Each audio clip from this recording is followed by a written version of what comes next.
Eh bien, mes frères et sœurs, que le Seigneur vous bénisse abondamment. Gloire à son saint nom. Alléluia. Ce soir, j'aurais voulu vous parler de l'onction royale. L'onction royale est réservée au roi. Onction royale. Nous savons que le Seigneur Jésus-Christ est le roi des rois, le Seigneur des seigneurs. Et en tant qu'homme, la parole de Dieu nous dit que le Seigneur Jésus-Christ a paru comme un homme. Philippiens 2, 6, 7. Et Pilate disait « Voici l'homme ». Nous savons que le Seigneur Jésus-Christ, alléluia, eh bien, règne sur son peuple. Et pour régner sur un peuple, surtout un peuple spirituel, il faut recevoir l'onction royale. Gloire au Seigneur. Alors on va étudier un peu la parole de Dieu et on va se laisser guider par la parole du Seigneur.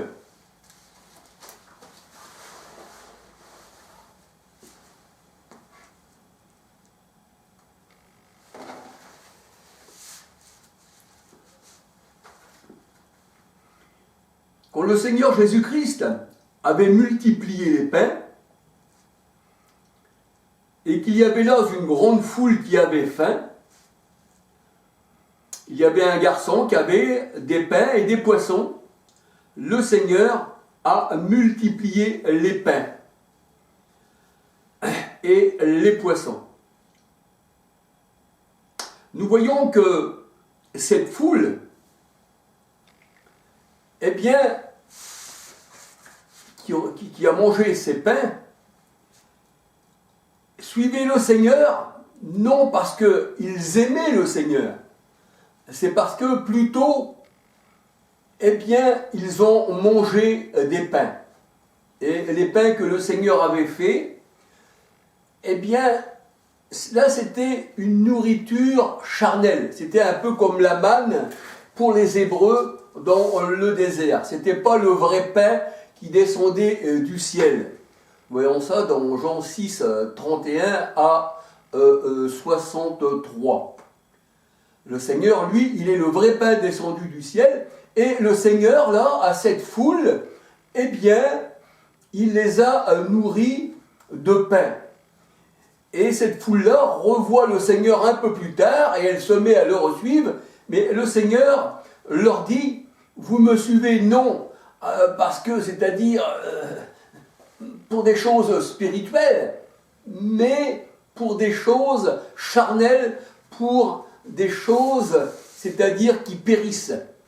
Hein, vous avez été rassasiés de pain, mais de pain qui ne nourrit pas, de pain qui périt. Alléluia. Voyons ça dans Jean 6, versets 5 à 29. Nous voyons que cette foule suivait le Seigneur. Pourquoi ? Parce qu'elle avait faim, mais plutôt pour le corps, mais pas pour l'esprit. Alléluia. Et nous voyons que cette foule qui a vu ce miracle que Jésus, notre Sauveur, avait fait, eh bien, voulait prendre le Seigneur, il voulait l'enlever et le faire roi. Il voulait le faire roi, mais roi de ce monde. Mais nous savons que le Seigneur n'est pas le roi de ce monde. Bien qu'il gouverne le monde, bien que le monde, eh bien, soit, on va dire, serviteur du Seigneur sans le savoir. Même Pilate disait, sais-tu que j'ai le pouvoir de te lâcher ou de te crucifié, le Seigneur disait à Pilate, tu n'aurais de pouvoir sur moi que s'il ne t'avait été donné d'en haut par mon Père. Alors nous voyons que même le monde, dans ce qu'il fait de mal, c'est parce que, en fait, le Seigneur laisse faire. Alléluia. Parce que sinon, aucun homme ne pourrait faire quoi que ce soit. Alléluia. Amos 3,6 nous dit, y arriverait-il un malheur dans une ville sans que l'Éternel en soit l'auteur? Et Jacques 4,12 nous dit que Dieu, peut faire trébucher, il peut aussi relever. Alléluia. Et là, nous voyons que cette foule qui suivait le Seigneur parce qu'elle avait mangé des pains non spirituels, mais parce que c'était leur corps, c'était leur estomac qui réclamait à manger, le Seigneur leur dit « Travaillez pour la nourriture qui demeure éternellement. » Alléluia. Jean 6, 5 à 29. Et en voyant ce miracle que le Seigneur avait fait, d'avoir multiplié les pains, la parole de Dieu, elle dit, il voulait le prendre, l'enlever et le faire roi. Il voulait le faire roi. C'est ce que nous dit la parole de Dieu dans Jean 6, 14, 15, 16. Et la parole de Dieu nous dit que le Seigneur,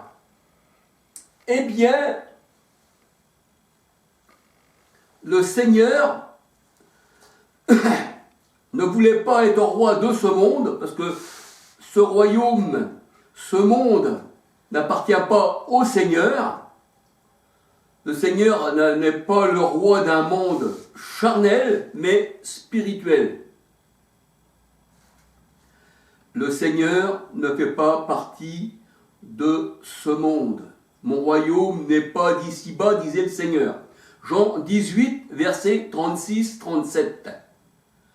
Parce que le royaume de ce monde est donné à l'adversaire, au diable.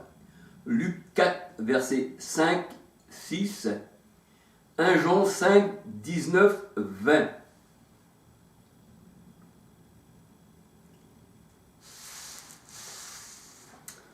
Alors il prenait le Seigneur Jésus-Christ pour un simple prophète. Matthieu 21, verset 11. Il prenait le Seigneur Jésus-Christ pour un simple prophète. Matthieu 21, verset 11.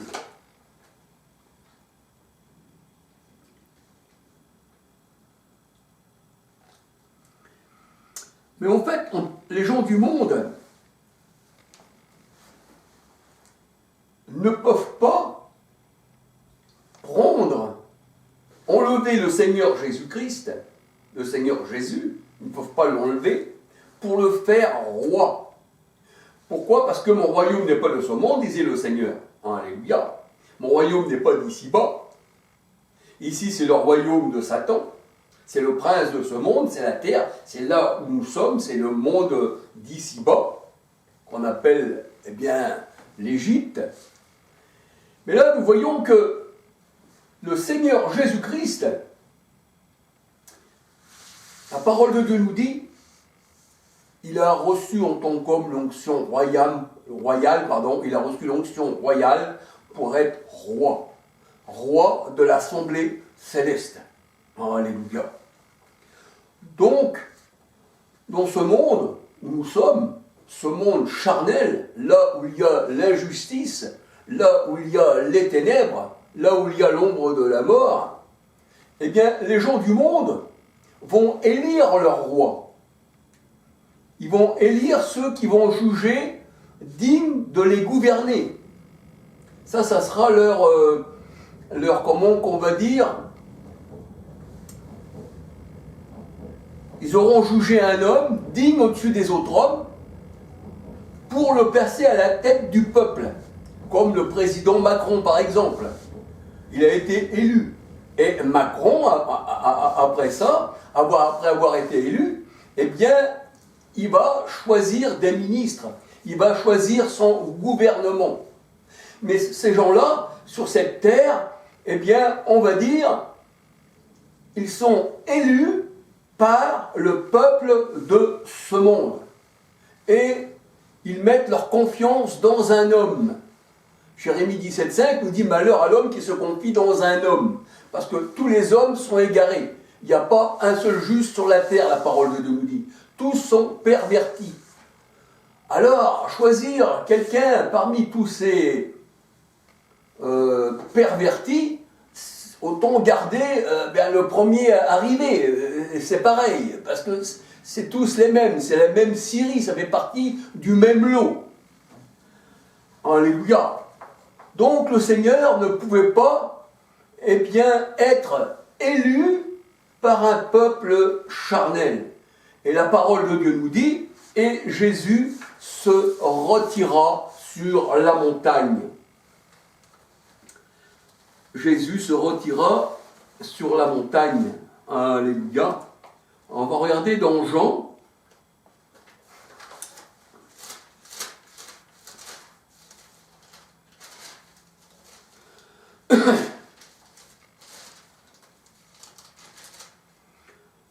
Jean 6.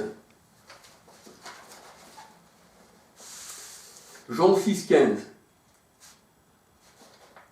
Et Jésus, sachant qu'ils allaient venir l'enlever pour le faire roi, se retira de nouveau sur la montagne, lui seul. Jean 6, verset 15. Alléluia. Ce verset de Jean 6, verset 15, nous fait comprendre que le Christ, notre Sauveur, il est déjà roi sur une montagne. Alléluia. Lui seul. Alléluia. Jean 6, 15. Pourquoi? Parce que cette montagne, eh bien, dans Hébreux 12, versets 18 à 24, c'est la nouvelle Jérusalem, le cœur des anges, où Jésus est médiateur. C'est l'assemblée des premiers-nés, l'assemblée de ceux qui ont reçu l'onction. Alléluia, c'est l'assemblée des saints. C'est pour ça que Jésus, quand on a voulu le prendre pour le faire roi, se retira lui seul sur la montagne de l'assemblée. Alléluia.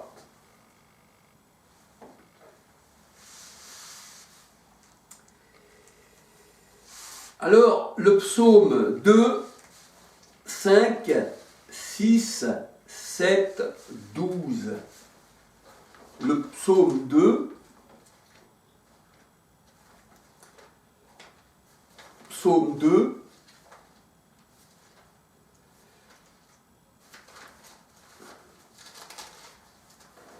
psaume 2, 5, 6, 7, 12. Puis, il leur parla dans sa colère, il les épouvante dans sa fureur.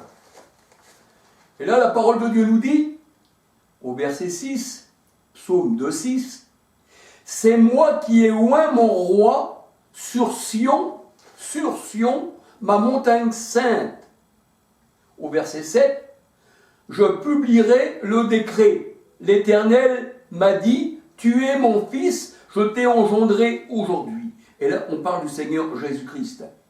Alléluia. « Demande-moi, je te donnerai les nations en héritage, les extrémités de la terre pour possession. » Et nous savons que les extrémités de la terre représentent les païens, représentent les nations. Matthieu 28, 19. Alléluia. Acte 13, verset 42.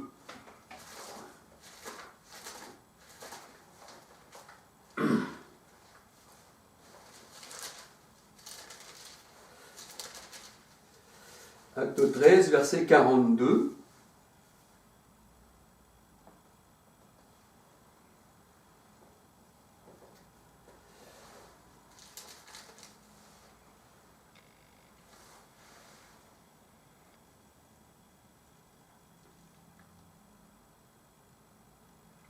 Donc je me suis trompé de verset.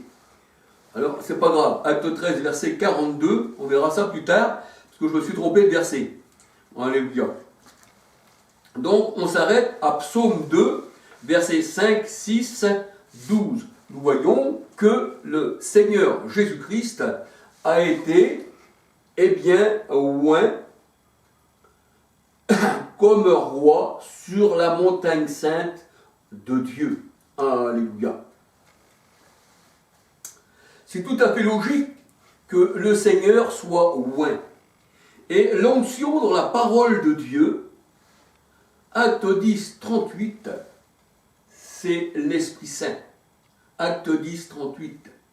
Et c'est pour ça qu'il est écrit dans Hébreux 1, verset 8, 9, « Ô Dieu, ton Dieu t'a oint d'une huile fraîche, supérieure à tes frères. » C'est pour ça qu'on dit que le sacrificateur qui a reçu l'onction au-dessus de ses frères, c'est lui qui dirige l'assemblée. Hébreux 1, verset 8-9. Alléluia.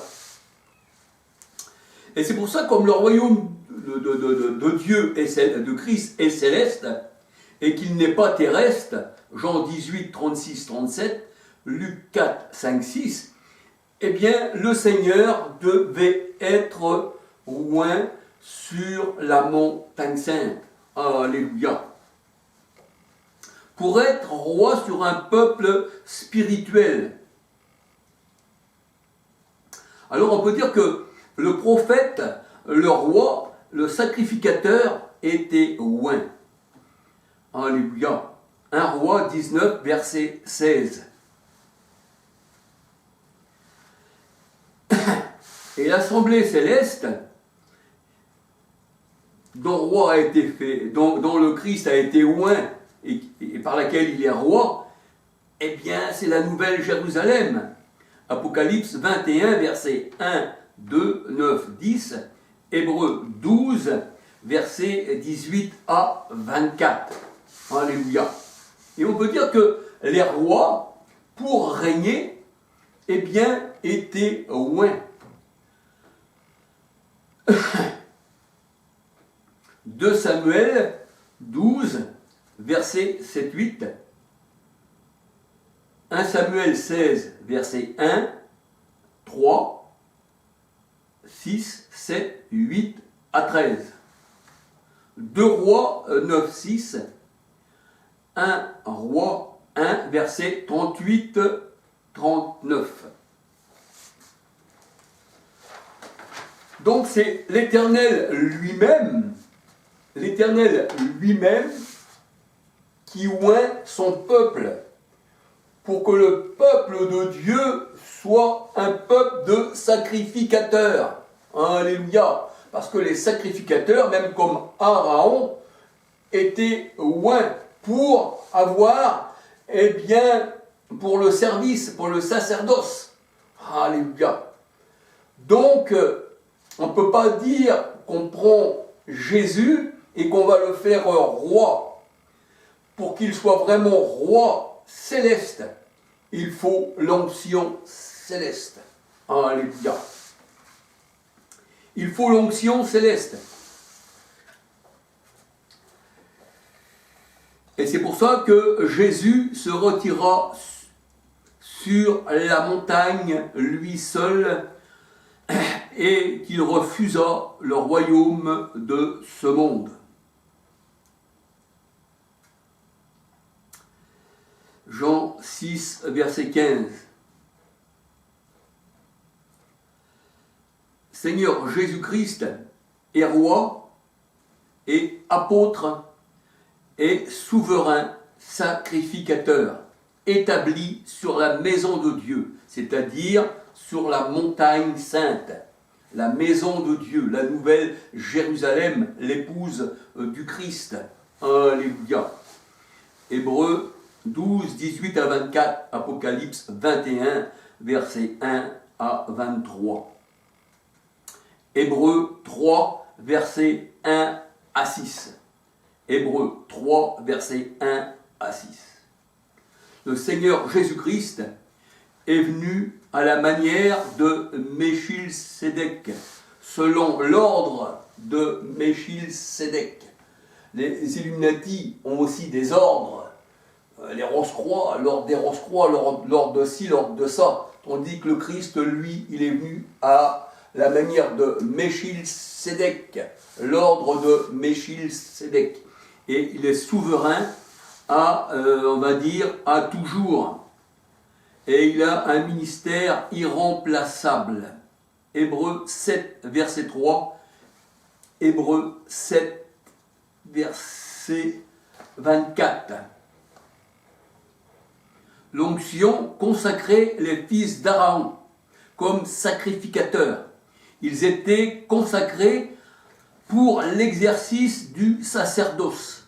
Nombre 3, verset 3. Si vous n'avez pas l'onction divine, si vous n'avez pas l'Esprit Saint, si vous n'avez pas l'huile qui fait briller vos lampes, eh bien, vous ne pouvez pas non plus enseigner la parole de Dieu. Pourquoi? Parce que si vous n'avez pas d'huile dans vos lampes, eh bien, vous n'êtes pas un lampadaire, on va dire, une lampe qui brille. Matthieu 5,14 nous dit que nous sommes des lampes.